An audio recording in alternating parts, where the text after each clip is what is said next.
Étant enceinte, on se pose beaucoup de questions sur les premiers jours avec notre bébé, à la maternité, puis ensuite quand on va rentrer à la maison. Comment ça va se passer? Est-ce qu'on va savoir s'occuper d'un bébé? On se fait pas mal de scénarios, ça reste un petit peu flou. Ça peut être angoissant aussi pour certaines mamans de se demander si elles vont assurer.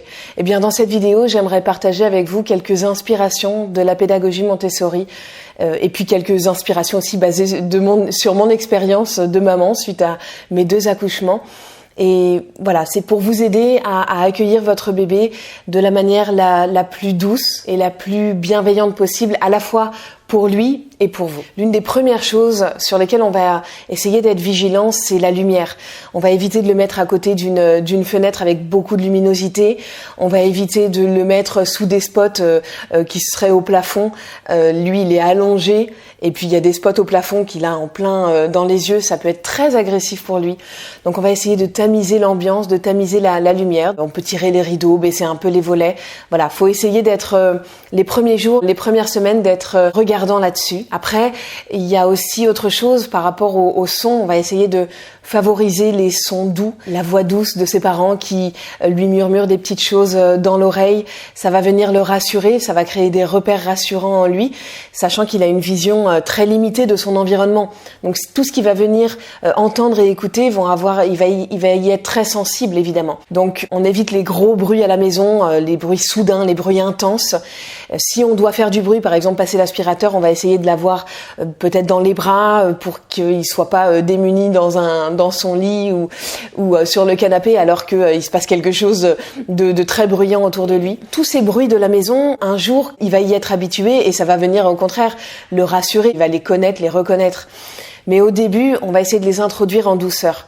Après, s'il a des grands frères et des grandes sœurs, évidemment, ça fait du bruit autour de lui. On va essayer de les sensibiliser quand même, les plus grands, au fait qu'il a besoin de calme, il a besoin de douceur. Et sans les disputer, parce qu'ils vont de toute façon faire du bruit, c'est des plus grands et ça reste des enfants qui ont besoin de bouger, de faire du bruit, etc. Mais on va essayer de venir les sensibiliser à ça au maximum, en tout cas les premiers jours et les premières semaines. Autre chose d'important, c'est d'avoir des gestes tendres, des gestes délicats avec lui. On évite les manipulations parce qu'il sait pas forcément ce qui se passe quand on lui manipule le corps comme ça. À la maternité, au moment de la naissance, c'est vraiment, il n'y a pas besoin de l'habiller, c'est complètement inutile. Pour maintenir sa chaleur, sa température, il a juste besoin d'être en peau à peau contre maman, contre papa, avec une couverture par-dessus lui.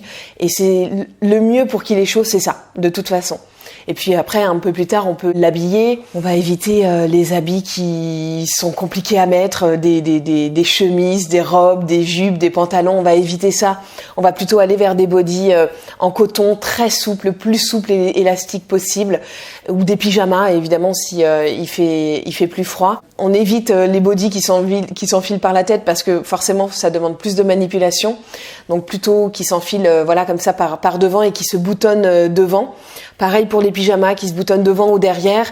Le mieux c'est devant parce que du coup il n'y a pas besoin de le mettre sur le ventre pour lui fermer les boutons à l'arrière. Bon, vous voyez l'idée, c'est d'avoir des vêtements souples et vraiment faciles à enfiler. On va aussi choisir pour lui les matières les plus douces possibles parce que pour un bébé qui vient de sortir du ventre de sa maman, même le coton le plus doux, ça reste agressif. C'est de toute façon moins doux que le ventre de sa maman et c'est surtout des matières nouvelles pour lui. Tout est découvert, tout est nouveau, donc tout peut être vécu de manière très intense. Donc comme je vous disais, on va éviter les matières au début, on va éviter de l'habiller juste après la naissance. Le peau à peau, c'est vraiment ce qu'il y a de mieux pour les premiers jours, les premières semaines et même après d'ailleurs. Hein.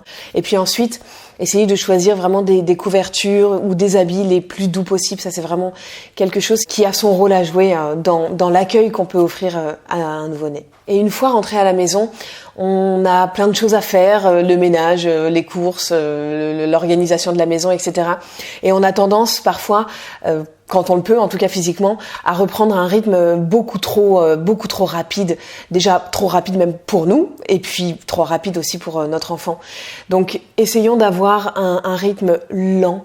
Devant lui, on va essayer d'éviter les mouvements beaucoup trop intenses, beaucoup trop rapides, qui ne correspondent pas en tout cas à ce dont notre enfant a besoin et à ce à quoi il est habitué. Il va s'y habituer petit à petit, évidemment. Mais au début, c'est important d'avoir des gestes posés, des gestes mesurés et d'être organisé aussi dans les gestes qu'on va faire avec lui, dans la manipulation de son corps, etc. Il y a certaines sollicitations trop fortes et des lieux qui sont pas du tout adaptés, qui sont surstimulants pour un nouveau-né. Je pense par exemple aux centres commerciaux, aux supermarchés. Donc dans les premiers jours, les premières semaines, on va éviter ce genre d'endroit. Évidemment, si on n'a pas le choix, on va y aller. Mais essayez d'organiser avant de faire le plein pour éviter ce genre d'endroits pour notre enfant qui ne sont pas du tout adaptés en termes de bruit, en termes de lumière, en termes de mouvement, en termes d'agitation, de rythme, etc.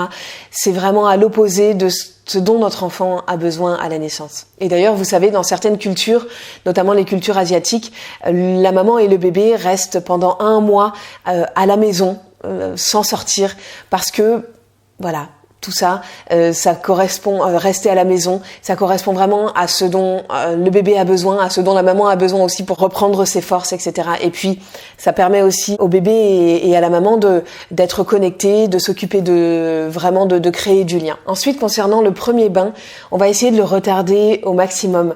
Notre bébé, il naît avec une substance blanchâtre sur sa peau. C'est un peu comme de la cire. Ça s'appelle le vernix caseosa. Cette substance, elle a des propriétés nourrissantes et antioxydantes. Elle protège la peau de notre bébé contre les agressions extérieures, etc. Donc, faut essayer de lui laisser le plus longtemps possible. Avant, dans les maternités, on baignait les enfants là tout de suite dès qu'ils sortaient du ventre de leur maman.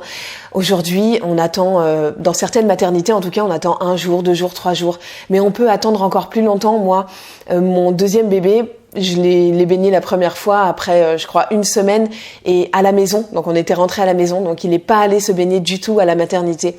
C'est vraiment notre choix. C'est à nous d'en informer l'équipe de la maternité avec bienveillance, sans imposer quoi que ce soit. Mais voilà, en leur disant, voilà, nous, on voit les choses comme ça et on le baignera la première fois à la maison. Et ils n'ont rien, évidemment, à nous imposer. Donc, n'hésitez pas juste à leur faire part de vos désirs. Ensuite, si vous en avez envie, vous pouvez voir avec l'équipe médicale pour réduire le temps la durée des premiers soins médicaux.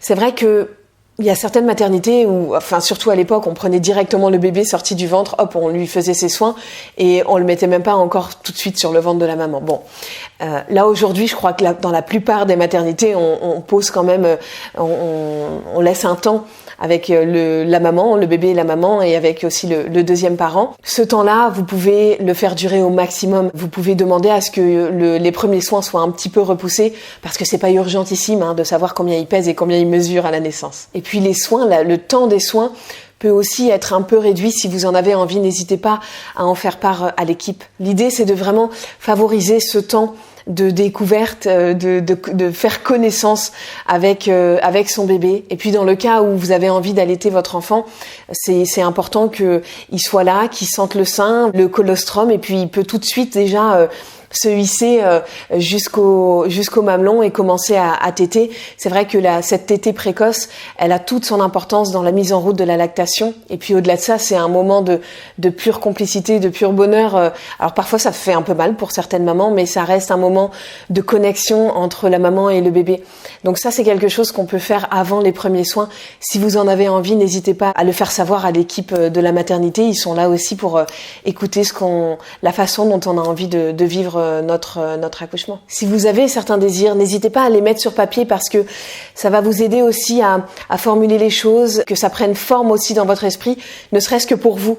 Et puis après, vous pouvez partager ce projet de naissance avec l'équipe de la maternité, soit en leur donnant le projet de naissance, soit vous l'avez sous les yeux et vous leur partagez certaines idées. Faut pas que ça fasse non plus 50 pages. Souvent, ils ont pas forcément le temps. Il y a beaucoup de monde, ça va vite et voilà. Les conditions ne sont pas toujours réunies, mais n'hésitez pas à leur faire part de certains souhaits qui sont les vôtres. Et d'ailleurs, vous pouvez même leur en faire part avant, voir comment ils accueillent la chose, et ça peut être un moyen aussi de choisir la maternité qui vous convient. Rappelez-vous toujours que c'est votre accouchement et que vous avez la main là-dessus et que la maternité doit être en mesure de respecter certains de vos choix, si les conditions en tout cas évidemment sont réunies pour ça. Moi j'ai rédigé un projet de naissance pour mon deuxième enfant et si ça vous intéresse, si le cœur vous en dit, vous pouvez le télécharger en cliquant sur le lien qui est autour de cette vidéo. Il n'est pas à prendre tel quel, juste peut-être vous en inspirer. Il y a certaines choses qui vont vous convenir, d'autres choses qui vont pas vous convenir. Vous les laissez de côté, mais en tout cas, vous faites vos propres choix. C'est important de préparer aussi ce moment-là. Donc vous pouvez juste cliquer sur le lien qui se trouve autour de cet écran pour le télécharger. Sur ce, je vous souhaite une excellente journée et je vous dis à très vite sur Horizon Famille.